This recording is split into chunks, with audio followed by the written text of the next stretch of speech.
Good morning everyone. आप सभी का स्वागत है ऑनलाइन शिक्षण यूट्यूब चैनल पर। मैं हूं आपके साथ अंजलि बालियान और आप सभी साथियों का स्वागत करती हूं।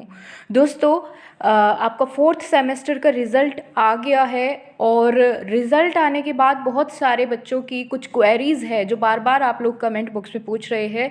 तो उनको यहाँ पर मैं इस वीडियो में उनके बारे में आपको जानकारी देना चाहूँगी, जिसमें आपके कुछ क्वेश्चंस मैंने उठाए हैं जो ज़्यादा पूछे जा रहे हैं। उनमें पहला प्रश्न तो ये होगा कि फोर्थ सेमेस्टर में जिनकी बैक आ गई है, क्या उन बैक प्रशिक्षुओं का टेट मान्य होगा या नहीं होगा। ठीक है। इसके अलावा आप लोगों ने मेरे से ये भी प्रश्न पूछा कि जो बैक प्रशिक्षु है वो थर्ड सेमेस्टर में प्रमोट होंगे या नहीं होंगे। स्क्रूटनी का फॉर्म जिनको भरना है, स्क्रूटनी के फॉर्म कब तक आ जाएंगे और फोर्थ सेमेस्टर की परीक्षा आपको कब तक देखने को मिलेगी। ठीक है। और इसके अलावा कुछ बच्चों की ये भी क्वेरी है कि वो सभी विषयों में पास है, प्रैक्टिकल मार्क्स उनके बिल्कुल प्रॉपर फीड किए गए हैं, लेकिन फिर भी उनके उनका जो रिज़ल्ट है उसमें फेल लिखा हुआ आ रहा है, वो क्या करे। तो सारी जानकारी आपको इसी एक वीडियो के माध्यम से मैं प्रोवाइड करूंगी। सबसे पहले बात कर लेती हूँ कि जिन्होंने ये पूछा है कि फोर्थ सेमेस्टर में बैक आ गई है किसी भी सब्जेक्ट में, 1 में, 2 में या 3 में, तो क्या उनका टेट मान्य होगा, क्या वो टीईटी की परीक्षा करते रहे या फिर अब उन्हें नहीं करनी चाहिए। तो यहाँ पर इसका जवाब ये होगा कि देखिए, जो टेट का क्राइटेरिया होता है वो होता है आपका सेकेंड सेम जो है वो पास होना चाहिए। ठीक है, तभी आप टेट की परीक्षा में बैठ पाएंगे। तो इसका मतलब ये है, अगर आपने चतुर्थ सेमेस्टर की परीक्षा दी है तो आप सेकंड तो पास करके आए हैं, तो आप बिल्कुल टेट की परीक्षा दे पाएंगे। आपको अच्छे मार्क्स से देनी भी चाहिए। अगर आपने फॉर्म भी भरा है तो अच्छे मार्क्स से आप क्लियर कर लो इस चीज़ को भी। ठीक है, टेट आप दे सकते हैं बिल्कुल। ओके। इसके अलावा बात करते हैं दोस्तों कि जिनकी बैक है वो थर्ड सेमेस्टर में प्रमोट होंगे या नहीं। तो इसके ऊपर देखिए, पहले तो मैं ये बता दूँ आपको कि अगर बैक है तो क्या करें अभी फ़िलहाल। सबसे पहले तो अगर मान के चलो आपकी किसी 1 या 2 सब्जेक्ट में बैक है ना, उसके बाद आप स्क्रूटनी का फॉर्म डालते हैं और उसमें आप क्लियर हो जाते हैं, तो फिर तो डेफिनेटली आप प्रमोट हो जाएंगे थर्ड सेमेस्टर में, जैसा कि पीएनपी ने बोला था। लेकिन अगर बाय चांस आपकी 3 सब्जेक्ट में बैक है, ठीक है, फिर भी आप स्क्रूटनी का फॉर्म डालिए, कम से कम आप 2 में अगर पास हो जाते हैं तो यहाँ पर आप बच जाएंगे। इसके अलावा आपके पास एक और मौका है। अगर मान के चलो किसी के पास भाई ये जिसकी मान के चलो 3 सब्जेक्ट में बैक है, उनमें से आप स्क्रूटनी में से अगर एक में भी पास हो गए, मान के चलिए अगर एक भी आपका स्क्रूटनी में पास हो गया, तो यानी 2 में बैक रह गई। और 2 में बैक का मतलब है कि जैसे ही आपका बैक एग्ज़ाम होंगे उसके साथ आपको एक और मौका दिया जाएगा अपना फोर्थ सेमेस्टर क्लियर करने का। बैक पेपर आपका होगा, ठीक है, उसमें आपको एक और मौका मिलेगा फोर्थ सेमेस्टर क्लियर करने का। और अगर आप तब कर लेते हैं तब फिर आप थर्ड में प्रमोट है।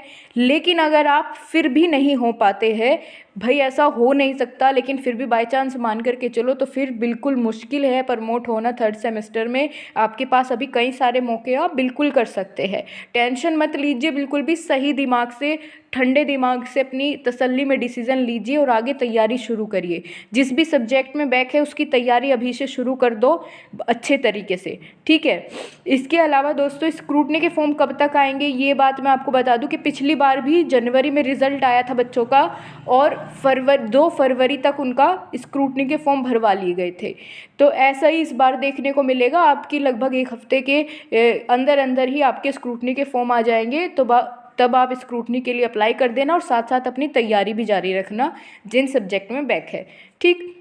इसके अलावा फोर्थ सेमेस्टर की परीक्षा कब होगी, जिनकी बैक थी भाई पहले से, उन बच्चों की फोर्थ सेमेस्टर की परीक्षा। तो देखिए, जहाँ तक मुझे लग रहा है कि जिनकी इस फोर्थ सेमेस्टर में अब बैक आई है, इनके भी आपके साथ ही एग्ज़ाम कराए जाएंगे। तो यानी अभी पहले स्क्रूटनी का फॉर्म आएंगे, स्क्रूटनी का रिज़ल्ट आएगा, उसके बाद आपकी परीक्षा कंडक्ट कराई जाएगी। तो ये मान के चलिए, या तो आपके फरवरी लास्ट तक, ठीक है, या फिर मार्च, इन मंथ्स में आपके फोर्थ सेमेस्टर के एग्ज़ाम हो पाएंगे।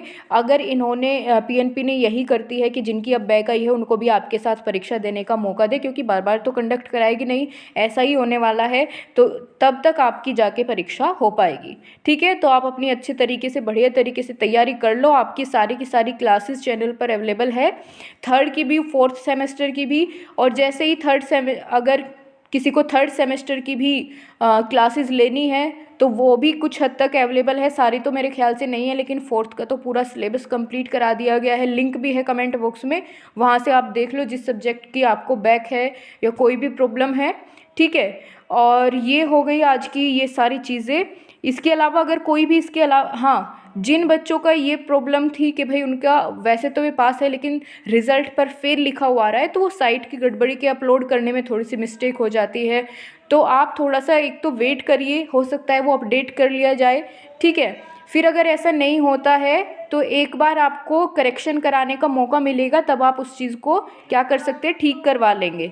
तो उसमें आपको परेशान नहीं होना है, आप अपनी आगे की तैयारी टीईटी की जारी रखो, उस चीज़ से आप ज़्यादा परेशान ना होइए, वो ठीक हो जाएगा, ठीक है। जैसे ही आपको करेक्शन के लिए मौका दिया जाएगा वेबसाइट पर, मैं आपको उसके लिए अपडेट कर दूँगी, ठीक है। तो उसके लिए आपको परेशान नहीं होना है। तो ये थी इस वीडियो की जानकारी। अगर आपका अब भी कोई क्वेरी बचती है, कोई भी डाउट है मन में, आप लिख दीजिए कमेंट बॉक्स में।